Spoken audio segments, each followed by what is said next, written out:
Assalamualaikum warahmatullahi wabarakatuh. Jumpa dengan saya pula dalam page pula Sansan Masoya. Sikit iaitu satu hari satu khabar-khabar. Hari ni saya nak khabar berita keluar negara sikit banyak, iaitu rekah-rekah pendek-pendek panak-panak kepada saya hari ni. Iaitu saya nak sapa di segi panggil pemberita masa sekarang. Jufalah kita tu sangat kuat, sangat teruk lah. Banyaklah pemberita duk tubik, banyak ke demo duk cewera di segi masa sekarang. Iaitu ada orang pemenolong, iaitu orang panggil orang panggil ambulan, iaitu fok hospital nak gitu menolong ke saat ni tu fok Yahudi ke saat ni tu mengenak buat fok gitu long ke saat ni tu meninggal dunia. Fok hospital ke saat ni gitu long orang sakit ke saat ni fok Yahudi serai fok tu ke saat ni tu meninggal dunia. Ya tu sangat kuat, sangat teruk lah masa sekarang tu. Kalau masa kita tengok masa lalu ni tu teruk benar. Teruk benar masa sekarang. Nah ya tofalah kita nyanyi lah masa sekarang. Lepas tu di segi orang panggil ulama law. Ulama dia fatwa tu baik masa sekarang. Dia kata wajib to muslim tu law. Tu wajib orang Islam seluruh dunia ni orang panggil jihad. Ni ulama dunia ni.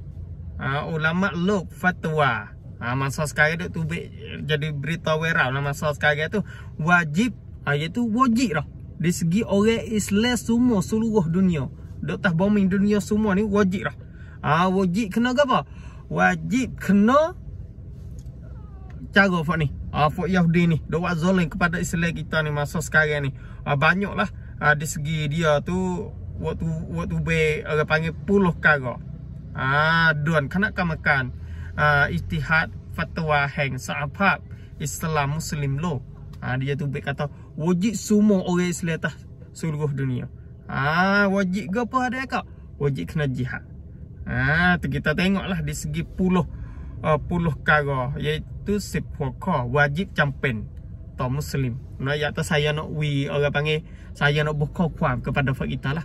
Buka kuam bawah ni untuk fak kita baca 10 kara, atau saya nak bawah komen fak kita komen tengok 1 sampai 10 kita duduk dalam mana dalam 10 kara ni. Kita tengok kita duduk dalam 10 kara ni, kita duduk dalam hak mana kita boleh tolong dulu di segi jihad fak Yahudi ke saat ni tu.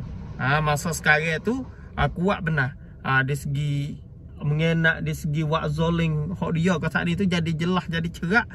Semua seluruh dunia tu pakat nampak belakang.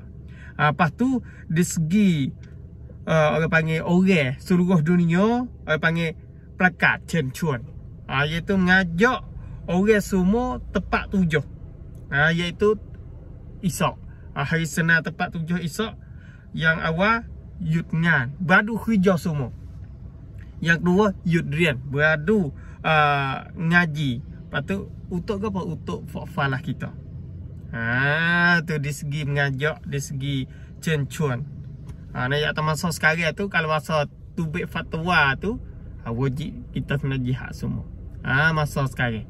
Lepas tu kita duduk dalam kumpulan mana masa sekarang dalam puluh kara ni.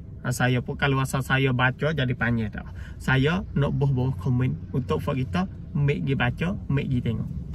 Tu dia. Hari ni saya rekah sikit banyak pendek-pendek dengan masa sikat sekadar ni dulu. Hari ni sekadar ni dulu, minta izin dulu. Kalau masa saya sapa kat mana salah silap kat mana saya minta maaf lah. Hari ni sekadar ni dulu, minta izin dulu. Assalamualaikum warahmatullahi wabarakatuh.